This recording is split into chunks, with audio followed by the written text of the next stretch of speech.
got suspicious, so Ben hacked all the other rates too to make people go crazy and Theo could escape unnoticed. Then Ben brought the money to Elena, who had some big news. She actually got the scholarship after the winner was caught cheating with a neural implant. However, she didn't want to leave Ben, so she'd turn it down. At that moment, a man on a bike drove by to shoot at them through the diner window. The couple dropped to the ground just in time, but the bike threw a bomb inside and started a fire, which burned down the money.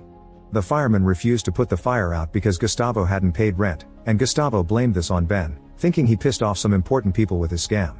A few days later, the poor man was sent to prison because of his debts. When Elena visited, she learned he was sick with pneumonia.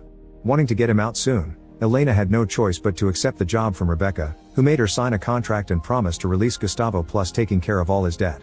At that moment Ben arrived and tried to stop her, but Elena asked him to forget about her. After Elena left, Rebecca taunted Ben, making him realize she was behind the fire. Ben tried to attack her, but her bodyguard tased him down. Later at a bar, Ben came across Reed, who months ago left the red zone and got a job at Spiga under a fake profile.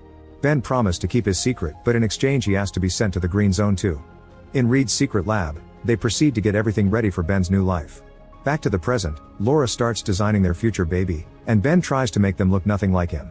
He hates this idea so much that he later asks Reed to secretly get him some birth control. At Spiga, Elizabeth meets with Diana, who has acquired a new face as part of the deal.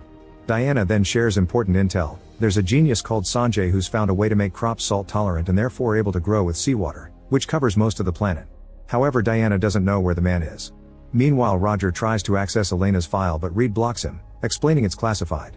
Later, Reed meets with Ben to give him the birth control medicine and tell him about Roger's search. Ben tells Reed to send Roger the file anyway because it's been so redacted that it reveals nothing. When Roger opens it on his phone, it also downloads a tracking device. Roger has no choice but to accept his father's offer